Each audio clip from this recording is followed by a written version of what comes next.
ಗುಂಡಿನ ಸದ್ದು ಕೇಳಿದಂತಹ ಬೆಂಗಳೂರು ಅಕ್ಷರಶಃ ನಿನ್ನೆ ಸ್ತಬ್ಧಗೊಂಡದ್ದು ಸತ್ಯ.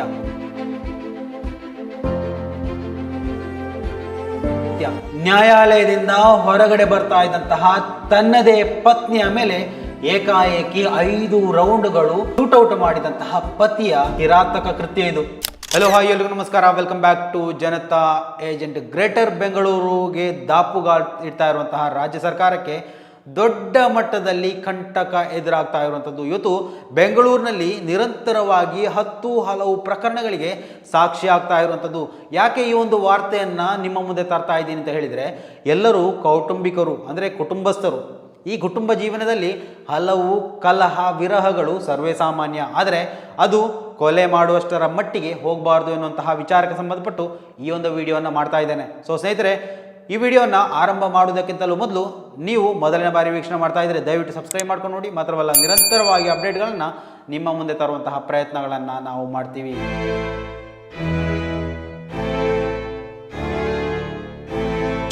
ಇದು ಬೆಂಗಳೂರಿನಲ್ಲಿ ನಿನ್ನೆ ನಡೆದಂತಹ ಘಟನೆ. ಅಂದರೆ 2011ರಲ್ಲಿ ಮದುವೆ ಆಗಿದ್ದಂತಹ ಪತಿ ಪತ್ನಿ ಅವರ ಪತ್ನಿಯ ಒಂದು ನಡವಳಿಕೆಯ ವ್ಯತ್ಯಾಸದಿಂದಾಗಿ ಆಕೆಯ ಜೊತೆಗೆ ಜಗಳವಾಡ್ತಾ ಇದ್ದ ಪತಿಯ ವಿಚಾರ. ಇದನ್ನು ಕೇಳಿ ರೋಸಿ ಹೋಗಿದ್ದಂತಹ ಪತ್ನಿ ನ್ಯಾಯಾಲಯದ ಮೆಟ್ಟಿಲೇರ್ತಾಳೆ. ತನಗೆ ವಿಚ್ಛೇದನ ಬೇಕು ಅಂತ ನ್ಯಾಯಾಲಯಕ್ಕೆ ಅರ್ಜಿ ಹಾಕ್ತಾರೆ. ಸೊ ಈ ಒಂದು ವಿಚಾರಕ್ಕೆ ಸಂಬಂಧಪಟ್ಟು ನಿನ್ನೆ ಕಲಾಪ ಇತ್ತು. ಸೊ ಆ ಒಂದು ನ್ಯಾಯಾಲಯದಿಂದ ಕಲಾಪ ಮುಗಿಸಿಕೊಂಡು ಹೊರಗಡೆ ಬರ್ತಾ ಇದ್ದಂತಹ ಆ ಒಂದು ಪತ್ನಿಯ ಮೇಲೆ ಏಕಾಏಕಿ ಗುಂಡು ಹಾರಿಸಿ ಆಕೆಯನ್ನು ಕೊಂದೇ ಬಿಟ್ಟಿದ್ದ.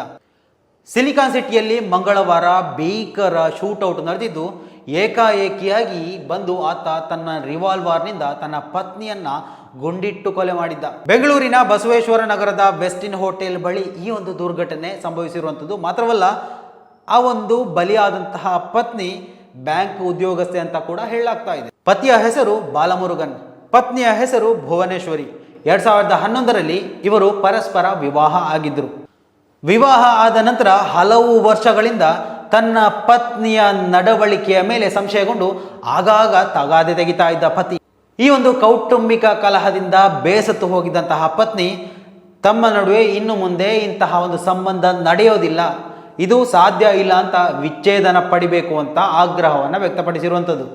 ಸೊ ಇದೇ ವಿಚಾರಕ್ಕೆ ಸಂಬಂಧಪಟ್ಟು ನ್ಯಾಯಾಲಯದ ಮೆಟ್ಟಿಲೇರಿದಂತಹ ಭುವನೇಶ್ವರಿಗೆ ಅಚ್ಚರಿಯ ವಿಚಾರಗಳೇ ಕಾದಿತ್ತು. ಅಲ್ಲಿಂದ ನ್ಯಾಯ ಪಡ್ಕೊಳ್ಬೇಕು ಅಂತ ಹೋಗಿದ್ದಂತಹ ಭುವನೇಶ್ವರಿ ಹೊರಗಡೆ ಬರ್ತಾ ಇದ್ದಂಥ ಸಂದರ್ಭದಲ್ಲಿ ತನ್ನ ಪತಿ ಹೊಂಚು ಹಾಕಿ ಆಕೆಯನ್ನ 5 ರೌಂಡ್ಗಳ ಗುಂಡು ಹೊಡೆದು ಸಾಯಿಸೇ ಬಿಟ್ಟಿದ್ದ. ಪತ್ನಿಯ ತಲೆಗೆ ಮತ್ತು ಕೈಗೆ ತೀವ್ರವಾಗಿ ಗಾಯವಾಗಿ ರಕ್ತಸ್ರಾವ ಆಗದಿಂದಾಗಿ ಆಸ್ಪತ್ರೆಗೆ ತಲುಪಿಸುವ ಹೊತ್ತಿನಲ್ಲೇ ಆಕೆ ವಿಧಿವಶಳಾಗಿದ್ಲು.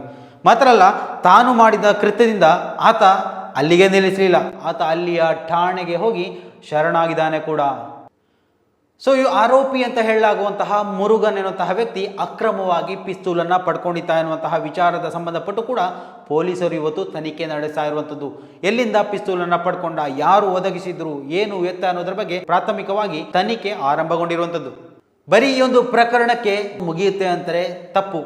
ಇದು ನಿರಂತರವಾಗಿ ಒಂದಲ್ಲ ಒಂದು ದಿವಸ ಒಂದಲ್ಲ ಒಂದು ಪ್ರಕರಣಗಳು ಗ್ರೇಟರ್ ಬೆಂಗಳೂರು ಅನ್ನುವಂತಹ ಈ ಒಂದು ಪ್ರದೇಶದಲ್ಲಿ ನಡೀತಾ ಇದೆ.